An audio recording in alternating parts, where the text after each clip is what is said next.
Hola, buenos días a todos. Gracias a Dios que podemos nuevamente estar con ustedes y continuar con este estudio acerca de la escatología. Una de las circunstancias que muchas veces vemos en estos días es que querer interpretar lo que ocurre en nuestra sociedad, gobierno, política y todo cuanto hay por los medios que escuchamos, a veces es tan complicado. Y sobre todo cuando no entendemos el contexto de las cosas. Hoy entraremos a la interpretación de un pasaje bíblico. Cómo interpretar Apocalipsis 20 del 1 al 15. Y el propósito de este estudio es que aprendamos reglas básicas de la interpretación bíblica. Espero que sea bendición para tu vida. Por favor, acompáñenme a orar. Gracias, Dios, por darnos esta mañana en la cual nos acercamos a ti. Te ruego que tu Espíritu Santo dirija nuestros pensamientos, nuestros corazones, cautivos completamente a tu palabra, a tu verdad. Te lo pido en Jesucristo. Amén. Voy a invitar que busquen en su Biblia el capítulo 20, versículos del 1 al 15 de Apocalipsis. Vi a un ángel que descendía del cielo con la llave del abismo y una gran cadena en la mano, y prendió al dragón, la serpiente antigua, que es el diablo y Satanás, y lo ató por 1000 años, y lo arrojó al abismo y lo encerró, y puso sus sellos sobre él para que no engañase más a las naciones, hasta que fuesen cumplidos 1000 años, y después de estos debe ser desatado por un poco de tiempo. Y vi tronos, y se sentaron sobre ellos los que recibieron facultad de juzgar, y vi a las almas de los decapitados por causa del testimonio de Jesús y por la palabra de Dios, los que no habían adorado a la bestia ni a su imagen, y que no recibieron la marca en sus frentes ni en sus manos, y vivieron y reinaron con Cristo 1000 años. Pero los otros muertos no volvieron a vivir hasta que se cumplieron 1000 años. Esta es la primera resurrección. Bienaventurado y santo el que tiene parte en la primera resurrección. La segunda muerte no tiene potestad sobre estos, sino que serán sacerdotes de Dios y de Cristo y reinarán con él 1000 años. Cuando los 1000 años se cumplan, Satanás será suelto de su prisión y saldrá a engañar a las naciones que están en los 4 ángulos de la tierra, a Gog y a Magog, a fin de reunidos para la batalla, el número de los cuales es como la arena del mar. Y subieron sobre las anchuras de la tierra y rodearon el campamento de los santos y la ciudad amada. Y de Dios descendió fuego del cielo y los consumió. Y el diablo que los engañaba fue lanzado al lago de fuego y azufre, donde estaban la bestia y el falso profeta, y serán atormentados día y noche por los siglos de los siglos. Quise hacer toda esta lectura para de alguna manera tengamos idea del contexto de todo lo que vamos a estar hablando. No abarcaremos hoy todo el texto, pero algo sí, es que debemos tener esas bases suficientes para poder interpretar este pasaje. De alguna forma, estas reglas sencillas nos van a ayudar hoy. El estudio de la escatología, mis amigos, mis amados, es la investigación de la Biblia de los últimos tiempos, el hecatón. Y de alguna forma, algunas veces bien fundado, es entendido que la escatología estudia los últimos tiempos o las últimas cosas. Y esto nos habla del lapso de tiempo entre la primera venida y la segunda venida de Cristo. Ahora, Estos se estudian con el propósito de identificar que los eventos, los hechos que ocurren, son en el tiempo o haciendo énfasis en los tiempos que ocurren, que son nuestros propios tiempos. Normalmente buscamos estudiar la última parte, el último periodo cercano a la segunda venida de Cristo Jesús. Pero no debemos olvidar que la escatología tiene que ver con toda la época, desde la primera venida hasta la segunda venida de Cristo, pero tiene especial significado para nuestro propio tiempo. Por eso, muchas veces cometemos el error de tratar de trazar un mapa que nos permita definir las cosas. Pero lo que queremos es que entendamos el tiempo que estamos viviendo para que, en relación al tiempo pasado y al tiempo futuro, podamos no solo entender nuestra época, pero también proyectarnos a la historia futura. Ahora, en medio de esto, mis amados, si tuviéramos que estudiar la Biblia sola, es decir, la escatología por sí misma en la Biblia no sería tan complicado. Pero como tenemos que estudiar también lo que otros dicen, que dice la Escritura, entonces somos movidos ¿a qué? A estudiar aquellas cosas que se dicen que son y de alguna manera presentarlo en el contexto bíblico. Ahora, no nos debe extrañar que algunas personas digan cosas que realmente no están en la Biblia. La misma Escritura nos advierte en 1 Timoteo capítulo 4, versículos 1 y 3, cuando dice: el Espíritu dice claramente que en los últimos tiempos algunos abandonarán la fe para seguir a inspiraciones engañosas y doctrinas diabólicas. Tales enseñanzas provienen de embusteros hipócritas que tienen la conciencia encallecida, prohíben el matrimonio y no permiten comer ciertos alimentos que Dios ha creado para los creyentes. Conocedores de la verdad, los coman con acción de gracias. Aunque ya hemos estudiado los principales temas de la Biblia que nos hablan de las últimas cosas, estos signos que hemos platicado, tenemos que también tocar temas que llaman nuestra atención. No porque sean temas bíblicos, no, sino porque debemos entender que algunas personas consideran que lo son y de alguna forma debemos investigar para poder esclarecer este asunto. Estos temas son el milenio, el rapto y la multiplicidad de juicios. El primero que estaremos hablando el día de hoy es el milenio. Las opciones que tenemos, mis amados, el problema básico en el tema del milenio es hermenéutico, es decir, de interpretación. En Apocalipsis 20, del 1 al 11, nos encontramos que la expresión 1000 años se encuentra en este pasaje 5 veces, en el versículo 2, 3, 4, 5 y 7.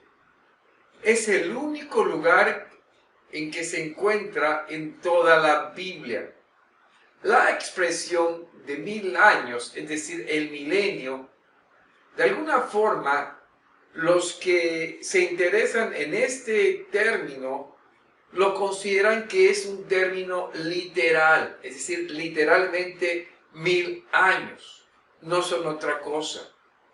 Entonces, en la literatura teológica se conoce a las personas que piensan en este término como chialismo, es decir, chilos, que significa kilo, que significa 1000. Entonces, los adherentes a este pensamiento se les conoce como chiliastas.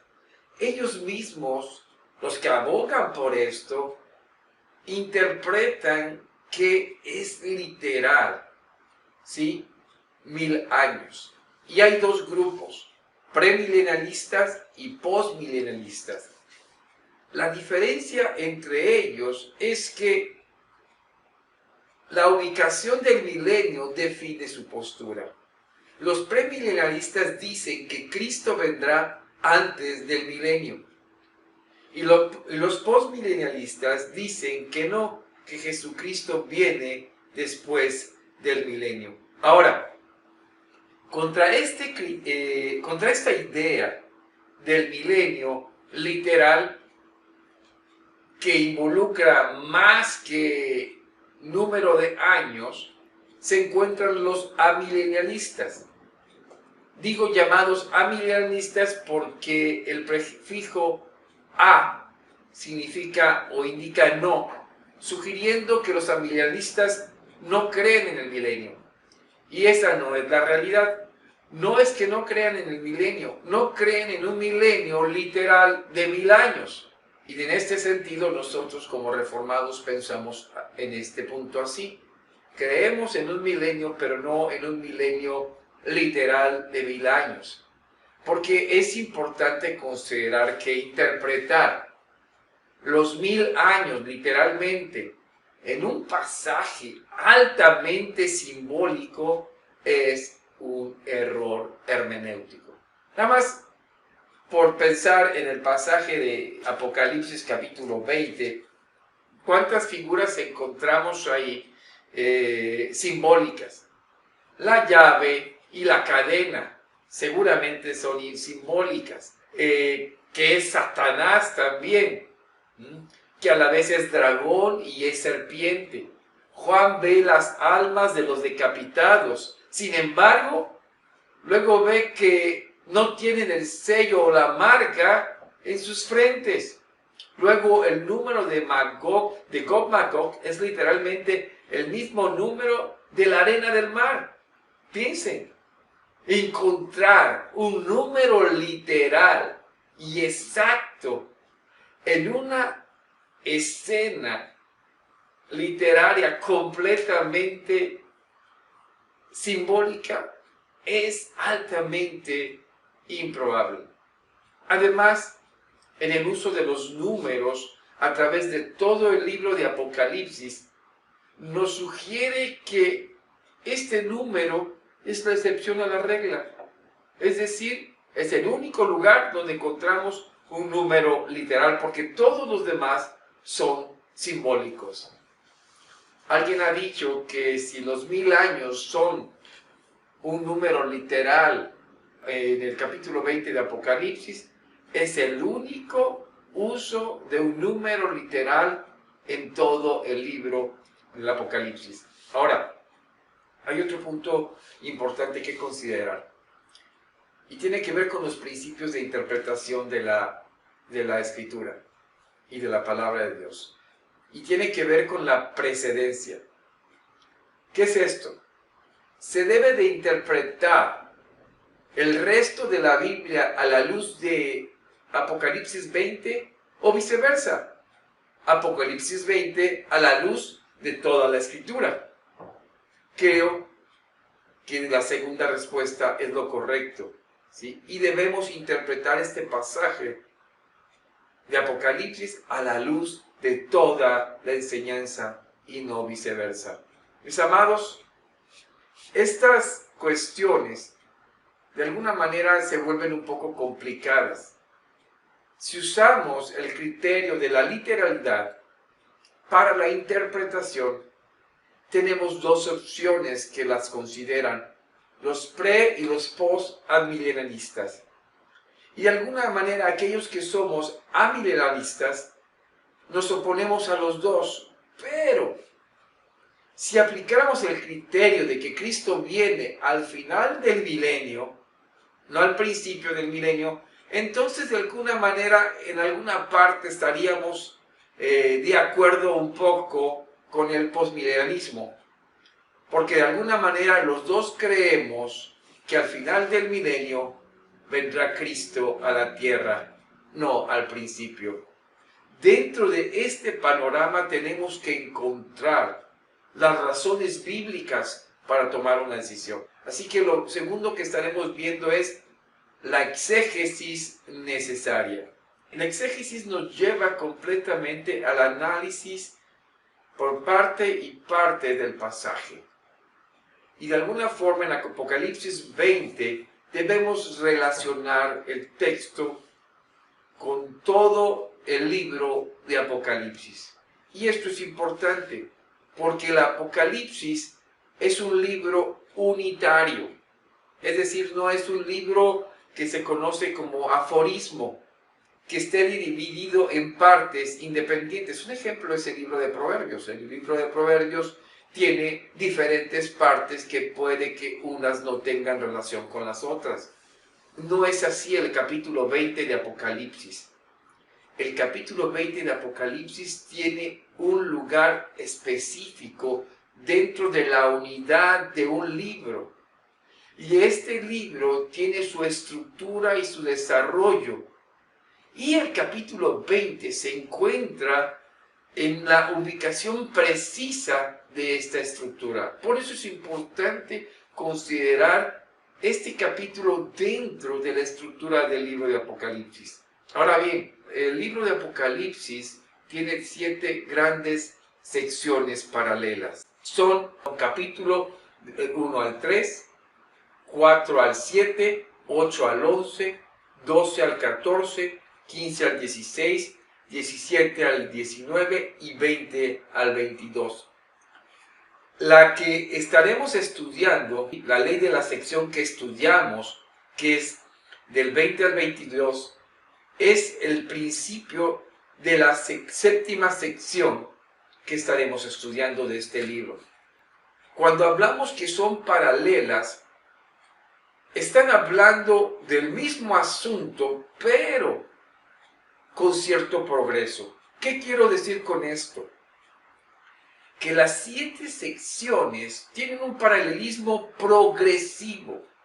La revelación de los últimos tiempos es progresiva y esta se va intensificando hasta el final del mismo libro. El libro en general, Apocalipsis, describe la lucha de Satanás y sus tropas contra Cristo y su iglesia. ¿En qué lapso? Durante todo el ministerio de Cristo hasta la iglesia, hasta el fin del tiempo. Así que cada parte del libro, en sus secciones, hace un énfasis específico y un aspecto de la lucha. Y esta lucha se caracteriza con cierto ángulo y perspectiva de lo que estaría ocurriendo. Estas caracterizaciones, mis amados, contienen un amplio lenguaje simbólico y extenso. El uso de metáforas, siendo todas estas, en gran parte de ellas, tomadas de otras partes de la Biblia y sobre todo de las profecías del Antiguo Testamento. Por eso la sección 7 del capítulo 20 del final del libro narra la condenación final del dragón, que es la serpiente antigua en Apocalipsis 12:9, o sea, Satanás.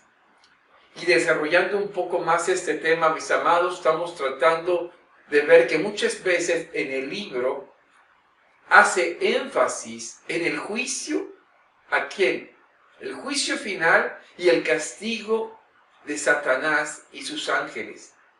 Y estas partes o este tema es aludido en varias secciones de este libro. El detalle simbólico es importante. ¿Por qué? Porque sería imposible poder interpretar la frase que viene en Apocalipsis 20 cuando dice al final: y la muerte y el Hades fueron lanzados al lago de fuego. Literalmente no se podría. Esta última sección, mis amados, descubre el triunfo final de Cristo y de la Iglesia. Nos habla sobre la renovación del universo, llamado aquí nuevo cielo y nueva tierra. Todo esto está descrito en lujos de detalles simbólicos. La última sección también describe el triunfo final de Cristo y su Iglesia, junto con la renovación del universo, llamado aquí nuevo cielo y nueva tierra, con lujo de detalles simbólicos. Observen, dice, la iglesia está ataviada como novia y se llama la Nueva Jerusalén. ¿De qué tela se hizo el vestido? La novia tiene un muro alto y 12 puertas, y además las puertas son perlas. Asimismo, habla en concierto con el Espíritu y dice, ven. Todo el texto está lleno de simbología. Por eso es importante que entremos contextualizando el estudio de este pasaje. El texto que empezaremos a estudiar el próximo lunes es parte de esta sección y no debemos olvidar su ubicación. El trozo mismo, capítulo 20, versículos del 1 al 6, se divide en dos partes. En los versículos del 1 al 3 se describe el encadenamiento de Satanás, y en los versículos 4 al 6 se describe el reinado de los santos durante el tiempo y el encadenamiento de Satanás. El reinado de las almas de los decapitados que vivieron y reinaron con Cristo por 1000 años. Nuestra tarea entonces, si quieres también comentar y enviar comentarios, ¿sí?, será la de interpretar en estos versículos, 1, lo que significa encadenamiento de Satanás; 2, el reinado de los decapitados; y 3, colocar esta época en la historia de la salvación. A esto nos vamos a dedicar en la siguiente sección de esta lección. El Señor les bendice. Espero que haya abierto en ustedes una expectativa de lo que implica estar leyendo e interpretando aquellas cosas básicas que tiene el Apocalipsis, y entender que en medio de toda esta simbología, Dios lo que nos quiere dar es esa esperanza del triunfo, aún en medio de todas las posibles artimañas que Satanás quiera mostrar. ¿Qué les parece si oramos para terminar? Padre, te damos gracias en esta mañana por habernos permitido introducirnos a este tema del capítulo 20 de Apocalipsis.